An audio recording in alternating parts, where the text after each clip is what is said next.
வைரமுத்து அவர்கள் கவிப்பேரரசர் என்பது அனைவருக்கும் தெரியும். ஆனால் அவர் ஒரு சிறந்த ஒளிப்பதிவாளர். ஆக்ஷன் என்று வந்துவிட்டால் லேடி சூப்பர் ஸ்டார் விஜயசாந்தியைத்தான் முதல் பட்டியலுக்கு கொண்டு வருவார்கள். விஜயசாந்தியை படுக்கை வசமாக வைத்து இந்த கிடைமட்ட ஆறில் ஊர்ந்து கொண்டு இப்படி செல்ல வேண்டியது. இந்த ஷூட்டிங் முடிஞ்சு எடிட் பண்ணி நாங்க நினைச்ச மாதிரி காட்சி வந்தது. ஆக ஓடுகின்ற ஆற்றிலே படுத்துக்கொண்டு ஏறிய விஜயசாந்தி. வைரமுத்து அவர்கள் எழுதிய இந்த நூலை நான் அன்று படித்திருந்தால் இதை படமாக்கும் போது நான் இவ்வளவு யோசித்திருக்க வேண்டிய அவசியமில்லை. திரைமொழி சேனலின் அன்புள்ளம் கொண்ட ஆருயிர் நேயர்களே, இந்த வீடியோ கவிப்பேரரசர் திரு வைரமுத்து அவர்களை பற்றிய ஒரு சிறு துளி. வைரமுத்து அவர்கள் கவிப்பேரரசர் என்பது அனைவருக்கும் தெரியும். ஆனால் அவர் ஒரு சிறந்த ஒளிப்பதிவாளர் என்று நிரூபிப்பதுதான் இந்த வீடியோவினுடைய நோக்கம். சிந்திக்கின்ற கோணத்தில் முற்றிலுமாக ஒரு புது புள்ளியை தேர்ந்தெடுத்து கொண்டார். இதை பற்றி கவிதை ஒன்று கொடுங்கள் என்று சொன்னால் எதை பற்றி கேட்டோமோ அதை பற்றி இதுவரை எவரும் அணுகாத ஒரு புள்ளியில் இவர் அமர்ந்து கொண்டு வேறு ஒரு கோணத்தில் பார்ப்பார். வார்த்தைகள் மளமளவென்று விழும். இப்போது அந்த கவிதைக்கே வேறு ஒரு கோணம், வேறு ஒரு குணம் தோன்றும். சரி, கவிப்பேரரசர் வைரமுத்து ஒரு மாக்கடல் என்று சொல்லிவிட்டேன். அவரை பற்றி புரிந்து கொள்ள எவ்வளவோ விஷயங்கள் இருக்கிறது. இன்னமும் நிறைய வீடியோக்கள் பார்ப்போம். இந்த வீடியோ அவர் ஒரு சிறந்த ஒளிப்பதிவாளர் என்று சொல்வதற்குத்தான். இதை எப்படி சொல்கிறேன் என்றால், உங்கள் தோழர் எல்வி ஆதவனாகிய நான் எனது சுய வாழ்க்கை, என்னுடைய சொந்த அனுபவத்தின் வாயிலாக கவிப்பேரரசர் வைரமுத்து அவர்கள் ஒரு ஒளிப்பதிவாளர் என்று நிரூபிக்கிறேன். எப்படின்னு கேட்டால், நான் பல படங்களை இயக்கிய சினிமா டைரக்டர். நான் முதல்ல பாசமலை அப்படின்னு ஒரு படத்தை டைரக்ட் பண்ணேன். புது புது ராகங்கள்னு ஒரு படத்தை டைரக்ட் பண்ணேன். அடுத்து 3வது படமாக இந்திய, இலங்கை, ரஷ்ய 3 நாடுகளின் கூட்டு தயாரிப்பில் சூரியோதயம்னு ஒரு படம் பண்ணேன். அதுக்கு பிறகு பல படங்கள் பண்ணேன். இப்போ இந்த 3 நாடுகளினுடைய கூட்டு தயாரிப்பில் சூரியோதயம்னு ஒரு படம் பண்ணேன் இல்லையா? இந்த படத்திலிருந்து தான் தகவலை எடுக்கிறேன். 3 நாடுகளில் தயாரிப்பு, 3 நாடுகளிலும் நான் படப்பிடிப்பு நடத்தணும், லொக்கேஷன், 3 நாட்டு நடிகையரே நான் நடிக்க வைக்கணும். இதுக்கு தகுந்தாப்புல கதை சொல்லணும். அப்படி கதை, திரைக்கதை, வசனம் எழுதி டைரக்ட் பண்ணவர் தான் உங்கள் தோழர் எல்வி ஆதவனாகிய நான். நம்ம நாடு சார்பா இந்த படத்தில் யார்? Lady super star Vijayashanti.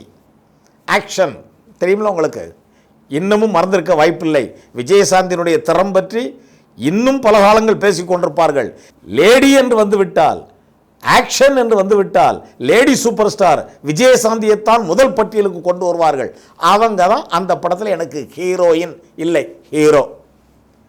இந்த படத்தில் பல வில்லன்களோடு மோதி வில்லன்கள் கோட்டையை விஜயசாந்தி அளிப்பதாக கேரளாவில் சாலக்குடியில் கிளைமேக்ஸ் ஃபைட்டு காட்சியை எடுத்துக்கிட்டு இருந்தேன். அந்த ஃபைட்டு காட்சி மட்டும் 20 நாள் ஷூட் பண்ணோம். ஏன்னா பெரிய ஃபைட்டு. அந்த காட்சியின்படி அமைப்பு என்னன்னு கேட்டிங்கன்னா, சாலக்குடி ஃபால்ஸு அப்படி 6 மாதிரி ஓடி வரும். பெரிய நீர்வீழ்ச்சியாக கீழே விழும். 6 ஓடி ஃபால்ஸ் நீர்வீழ்ச்சியாக கீழே விழும். என் கதையினுடைய கிளைமேக்ஸ் கான்செப்ட் படி பெரிய போலீஸ் அதிகாரி விஜயசாந்தி அந்த வில்லங்களுடைய இருப்பிடத்தை தேடி வருகிறார். கதையோட கான்செப்ட் படி சாலக்குடி ஃபால்ஸில் அந்த அருவி அப்படி விழும். பெரிய அருவி, பக்கத்தில் நெருங்க முடியாது. அந்த மலையை ஒட்டி அருவி அப்படி விழும்போது இடையே உள்ளே சென்றால் உள்ளே ஒரு குகை இருக்கும். அந்த குகைக்குள் சென்றால் அந்த குகைக்குள் தான் இவர்கள் அனைவரும் ஒன்றாக குழுமி இருக்கிறார்கள். இவர்களை உள்ளே சென்று அழிக்க வேண்டும். இப்போ இந்த குகைக்குள்ள போகணும்னா இந்த சாலக்குடி ஃபால்ஸில் இந்த விஜயசாந்தி அருவியை ஒட்டி மேலே ஏறணும். அந்த அருவியில் கரண்ட் எப்படி இருக்கும்னு கேட்டால் பக்கத்திலே செல்ல முடியாது. அப்புறம் எப்படி நீங்கள் மேலே போய் ஏறுவீங்க? இதை எப்படி எடுப்பது? அப்போ இந்த கிராஃபிக்ஸ் வச்சு எடுக்கிறது, ட்ரிக் ஷாட் போட்டு எடுக்கிறது, இந்த சிஸ்டம் எல்லாம் அவ்வளவா கிடையாது. அப்படியே இருந்தாலும் அதெல்லாம் பயங்கர காஸ்ட்லி. அதை நேச்சுரலாகவே எடுக்கணும்னு நினச்சோம். ஆனால் அந்த சாலக்குடி ஃபால்ஸில் அந்த அருவியில், மிகப்பெரிய அருவியில் யாரும் பக்கத்தில் அணுக முடியாத அருவியில விஜயசாந்தி அதுல மேலே ஏறி போகணும் அப்படின்னா யோசிக்கிறோம் எப்படி எடுக்கிறதுன்னு தெரியல. ஒரு நாள் நான் இந்த சாலக்குடி ஃபால்ஸுக்கு முன்னாடி ஆறு மாதிரி ஓடும்ல, அந்த ஆறுல பக்கத்து பாறையில் அசிய டைரக்டர் நான் அப்படி மல்லாந்து படுத்திருக்கேன். ஆறு இப்படி ஓடுது, நான் பக்கத்து பாறையில் இப்படி படுத்திருக்கிறேன். நான் என்ன பண்ணேன், கொஞ்சம் இப்படி ஒரு சாச்சு இப்படி புரண்டு படுத்தேன். புரண்டு படுத்த உடனே இப்படி படுத்திருக்கிறவன் இப்படி படுத்த உடனே இந்த ஆறு எனக்கு எப்படி தெரிந்தது என்றால், இந்த ஆறு கிடைமட்டமாக ஓடிக்கொண்டிருக்கிறது. நான் இப்படி ஒரு சாச்சு இப்படி திரும்பி பார்த்தா என் கண்ணுக்கு இப்படி போகுது. நான் அப்படியே எந்திரிச்சேன்னா இந்த ஆறும் அப்படியே எந்திரிக்குது. எனக்கு அது ஒரு அருவி போல் காட்சி தருகிறது. ஆக கிடைமட்டமாக போய்கொண்டிருக்கக்கூடிய ஆறை கேமராவையும் ஹரிசாண்டல் போசனை ஆறுனுடைய ஹரிசாண்டல் போசனுக்கு பேரலாம் வச்சுட்டு இதை இப்படி ஸ்ட்ரைட்டாக வச்சு பிரிண்ட் போட்டால் அது வெர்டிக்கலாக ஒரு அருவி மாதிரி காட்சி தரும். எனக்கு ஒரு ஐடியா, ஆஹா, இந்த கிடைமட்டமாக போய்கொண்டிருக்கக்கூடிய ஆறில் இங்கே கயிறுகளை கட்டி விஜயசாந்தியை இப்படி படுக்கை வசமாக வைத்து படுத்தவாறே இந்த கிடைமட்ட ஆறில் ஊர்ந்து கொண்டு இப்படி செல்ல வேண்டியது.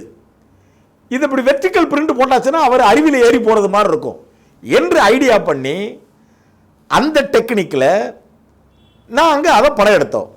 இந்த ஓடிக்கொண்டிருக்கக்கூடிய ஆறு இதில் ஏறி போகிறது கூட அவ்வளோ சாதாரண விஷயம் இல்லை. அதனால 6 பக்கங்களிலும் கயிறுகளை போட்டு அந்த கயிறுகளை விஜயசாந்தியுடைய இடுப்பு மார்பு மற்ற இடங்களில் இணைத்து அவரை பாதுகாப்பாகத்தான் அந்த ஆற்றில் இப்படி படுத்தவாறு ஊர்ந்து செல்ல வைத்தோம். அதுவும் கஷ்டம்தான். ஆனால் அதை அப்படி பிரிண்ட் போட்டா இப்படி இருந்த ஆறு இப்படி பார்த்தால் அருவி போல் தோன்றும் என்று நாங்கள் அப்படி எடுத்தோம். இந்த ஷூட்டிங் முடிஞ்சு எடிட் பண்ணி நாங்கள் நினைச்ச மாதிரி காட்சி வந்தது. ஆக ஓடுகின்ற ஆற்றிலே படுத்துக்கொண்டு ஏறிய விஜயசாந்தி நாங்கள் படம் போட்டு காண்பித்த போது அனைவரும் ஒரு அருவியிலே அவர் ஏறிக்கொண்டிருப்பதாக பார்த்தார்கள். எங்கள் நினைப்புக்கு வெற்றி. இது கடந்து சில காலங்கள் கடந்து சில மாதங்கள் கடந்து நான் வைரமுத்து எழுதிய புத்தகம் ஒன்று வாசித்து கொண்டிருந்தேன். வைரமுத்து அந்த புத்தகத்தில் எழுதியிருக்காரு,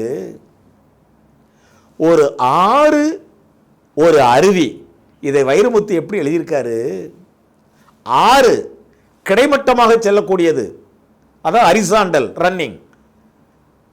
அருவி வெர்டிக்கலாக மேலிருந்து கீழாக நீர் விழும், வெர்டிக்கல். அதை இந்த அருவியை பற்றி சொல்லும்போது வைரமுத்து எழுத்தால் எழுதுகிறார், செங்குத்தாக தூக்கி நிறுத்தப்பட்ட ஆறுதான் அருவி என்று எழுதுகிறார். கிடைமட்டமாக படுக்க வைத்த அருவிதான் ஆறு என்று எழுதுகிறார். ஆக எழுத்து என்கின்ற தன் கேமரா கோணத்தில் கவிப்பேரரசர் வைரமுத்து ஒரு அருவியை சொல்லும் போது செங்குத்தாக தூக்கி நிறுத்தப்பட்ட ஆறு என்கிறார். இதை படித்தேன். சாலக்குடியில் விஜயசாந்தியை படுக்கை வசமாக அந்த ஆற்றிலே அவரை ஏற விட்டு அதை அப்படி வெற்றிக்கலாக பிரிண்ட் போட்ட இல்லையா, எனக்கு அந்த ஞாபகம் வந்தது. ஆகா, பல மாதங்களுக்கு முன்பே வைரமுத்து அவர்கள் எழுதிய இந்த நூலை நான் அன்று படித்திருந்தால் இதை படமாக்கும் போது நான் இவ்வளவு யோசித்திருக்க வேண்டிய அவசியமில்லை. இதை பயன்படுத்தி அடுத்த நாளே படமாக்கி இருப்பேன். அங்கே என்ன ஆயிற்று, ஒரு நாள் 2 நாள் காலதாமதம் எனக்கு அந்த ஐடியா வரும் வரை. ஆக கவிப்பேரரசர் வைரமுத்து என்பவர் சாதாரண கவிஞர் மட்டுமல்ல, எழுத்து என்பதனை புதிய புதிய கோணத்தில் அவர் சிந்திக் கொண்டிருக்கிறார். எந்த ஒரு விஷயத்தையும் கவிஞர் வைரமுத்து, கவிப்பேரரசர் வைரமுத்து பார்க்கின்ற கோணம் வேறு, அதை அணுகுகின்ற அணுகுமுறை வேறு, எதையும் மாற்றி யோசிக்கக்கூடியவர். எதிரியை பற்றி சொல்லும் போது கூட கவிப்பேரரசர் வைரமுத்து எழுதுகிறார், மாற்றி யோசிக்கிறார். ஒரு எதிரி என்பவன் யார், நாளைய நண்பன் என்கிறார். ஒரு ஆறு என்பது என்ன, படுக்க வைக்கப்பட்ட அருவி. ஒரு அருவி என்பது என்ன, செங்குத்தாக தூக்கி நிறுத்தப்பட்ட ஒரு ஆறு. பூமியின் மீது பனை மரங்களை சொல்கிறார், ஹெலிகாப்டர் பாயிண்ட் ஆஃப் வியூல பார்க்கிறாரு. பூமியின் மீது பனை மரங்கள் பூமியின் மீது தலைகீழாக நடப்பட்ட ஆச்சரியக்குறிகள் என்கிறார். இப்படி ஒவ்வொன்றையும் கவிப்பேரரசர் வைரமுத்து அவர்கள் பார்க்கின்ற கோணம், அவர் பார்க்கின்ற பார்வை, அவர் சிந்திக்கின்ற கோணம் முற்றிலுமாக வேறு. இந்த சிந்திக்கின்ற கோணம், அவர் பார்க்கின்ற பார்வை கோணம், அவர் எழுதுகின்ற கோணம், இந்த கோணம்தான் ஏனைய கவிஞர்களிடமிருந்து கவிப்பேரரசு வைரமுத்துடைய குணத்தை தனித்துவமாகவும் மகத்துவமாகவும் காட்டுகிறது என்பதை அவர் எழுதிய அதனை வாசித்தும் புரிந்து கொண்டேன். என் வாழ்க்கையில் அஸ் எ டைரக்டர் நாம் படம் எடுக்கும் போது அந்த காட்சியில் அதை படமாக்கிய விதத்தை வைத்துக் கொண்டும் பார்க்கிறேன். ஆக எந்த எழுத்தையுமே கவிஞர் வைரமுத்து அவர்கள் தன்னை ஒரு ஒளிப்பதிவாளன், கேமராமேன் என்கின்ற போர்வையில் தன்னை இணைத்து கொண்டு அதன் வாயிலாகத்தான் பார்க்கிறார். ஒரு ஒளிப்பதிவாளனாக இருந்து கொண்டுதான் எதையும் பார்க்கிறார். ஒரு ஒளிப்பதிவாளனாக இருந்து கொண்டுதான் எதையும் சிந்திக்கிறார். அதனால் அவரது வார்த்தை பிரயோகங்கள், அவர் வார்த்தைகளினுடைய இணைப்புகள், அமைப்புகள் எல்லாமே வேறு ஒரு மாற்றமாய் காட்சி தருகிறது என்பதை உணர்ந்து இதை பிறரும் உணர சப்ஸ்கிரைப் பண்ணுங்க, ஷேர் பண்ணுங்க, லைக் பண்ணுங்க. நன்றியுடன் உங்கள் தோழர் எல்வி ஆதவன்.